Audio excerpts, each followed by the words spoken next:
il faut savoir qu'ici, tout est un petit peu... on monte, on descend, etc. Donc là, a priori, on va essayer d'escalader pour descendre et accéder finalement au bas de la ville, parce que c'est là où tout se passe.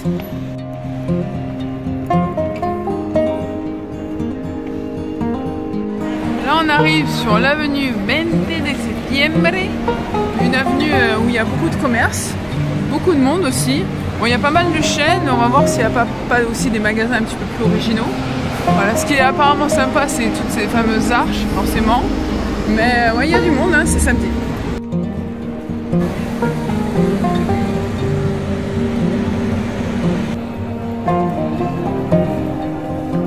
La Piazza de Ferrari.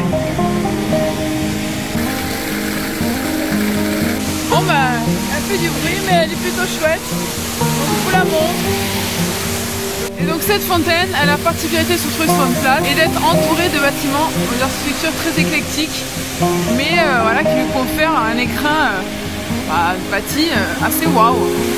Donc là on va mettre fin à notre première demi-journée, à nos quelques heures de balade, pour reprendre tout ça demain, mais je pense que je vous montrerai déjà quelques trucs assez simples. Regardez-moi ça. Ah non mais ils sont inspirés hein. Entre le gothico kitsch et en même temps le végétal, etc. Enfin, des escaliers encore. Course.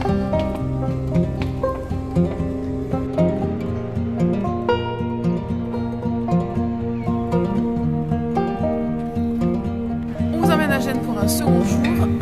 Là, on va essayer de découvrir les différents lieux un peu mythiques et typiques d'ici. On commence par des escaliers, Gênes oblige. Bon, évidemment, je dois commencer par cette espèce de mur végétal qui s'est construit tout seul. Regardez-moi ça, entre les mini fougères, les plantes grimpantes, etc. Enfin, c'est vraiment chouette. On peut dire ici que la végétation reprend vraiment ses droits parce qu'ils sont pas obsédés par le nettoyage au Karcher, par le nettoyage au brûleur. Enfin, vraiment, on peut vraiment dire qu'on est dans un monde à part. Et nous arrivons sur la Piazza della Vittoria. Arc de triomphe assez majestueux.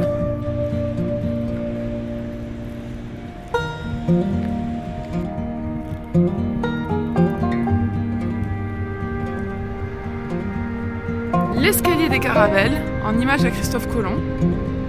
Des magnifiques massifs, bien arborés. On va aller visiter tout ça. On y est. Bon, il y en a plusieurs encore d'escaliers. C'est parti.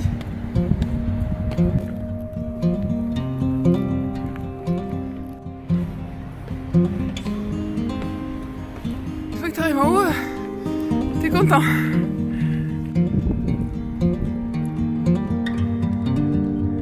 Une fois que vous êtes arrivé en haut, on a accès à un magnifique jardin aux allures assez naturelles finalement, mais c'est à la fois intéressant d'avoir quelque chose d'organisé pour nous pour pouvoir marcher, mais en même temps d'avoir laissé un sous-bois et des arbres rogers se développer au fil du temps, du vent. Très bucolique et romantique.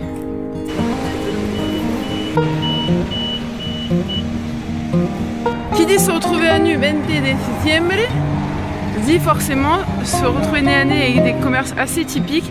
Ça rappelle quand même vachement l'Ikea à Paris, donc évidemment je vais aller voir.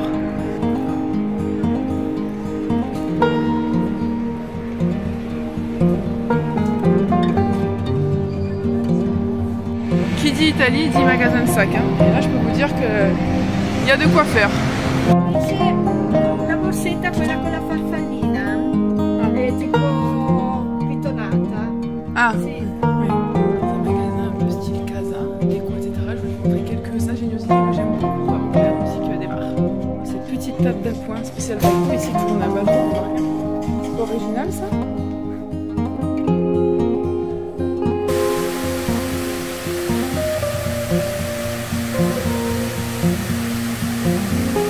Rien de tel qu'un petit marché aux antiquaires pour me ravir.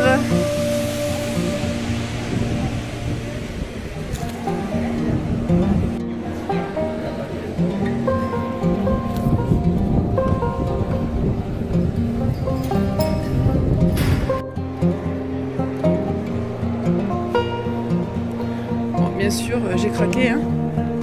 petit achat en argent. Bon, voilà, j'en avais pas assez, je trouvais, donc voilà, voilà.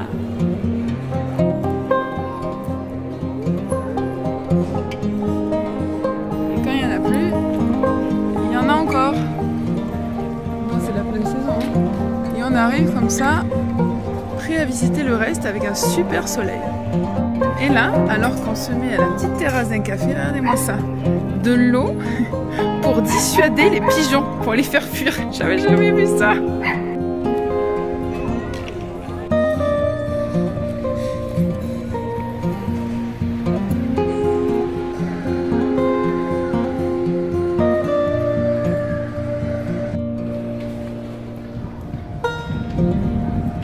On emprunte des petites ruelles étroites pour nous rendre vers la cathédrale.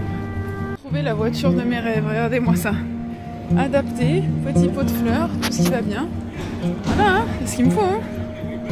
Voici à la cathédrale de San Lorenzo. Une cathédrale typique à Gênes. Il faut aller voir, mais avant d'aller la voir, il faudra absolument déguster une focaccia dans cet endroit.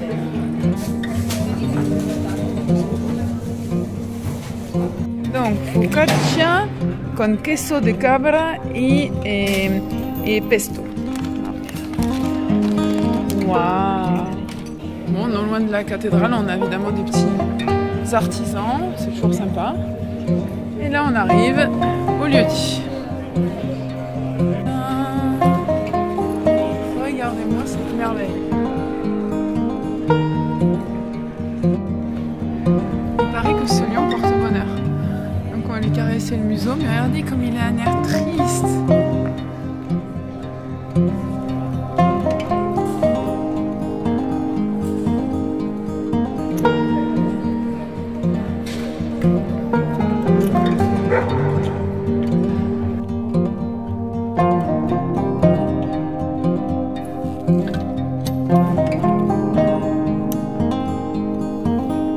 Que serait l'Italie sans une bonne glace? Non, forcément, je vous les ai tentés. Je voulais souligner deux choses avec l'Italie, c'est qu'ils ont tous des super sonnettes comme ça avec des boutons assez épais, cossus et tout. Et ils ont également tous des portes extraordinaires. Ouais, moi ça, toujours hyper sculptées, avec des grosses poignées et tout. Elles sont toutes magnifiques. Et là, on arrive à Puerto Antico. Donc ça, c'est un port qui a été entièrement repris par Renzo Piano, l'architecte, assez connu, surtout pour la partie un peu plus structurale sur la gauche. Il y a l'immense serre là-bas que vous voyez, et après ce grand portique assez graphique.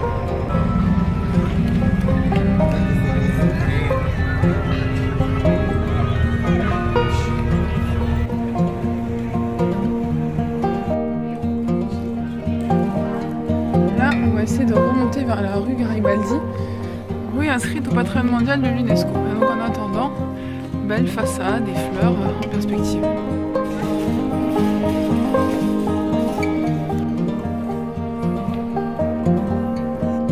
Je continue dans ce que je vous disais, hein. Regardez-moi ces portes, ces sonnettes, j'adore.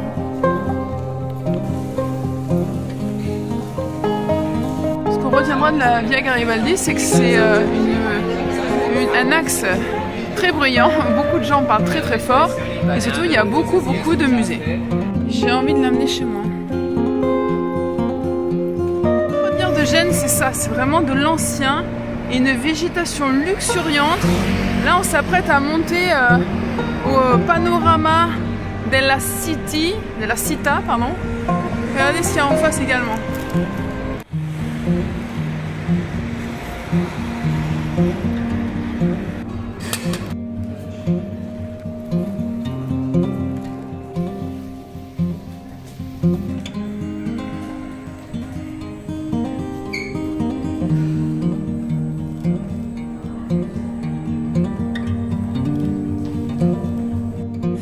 Magnifique ascenseur qu'on est arrivé, ascenseur art déco, et dans lequel on peut arriver à avoir un point de vue sur Gênes absolument sublime.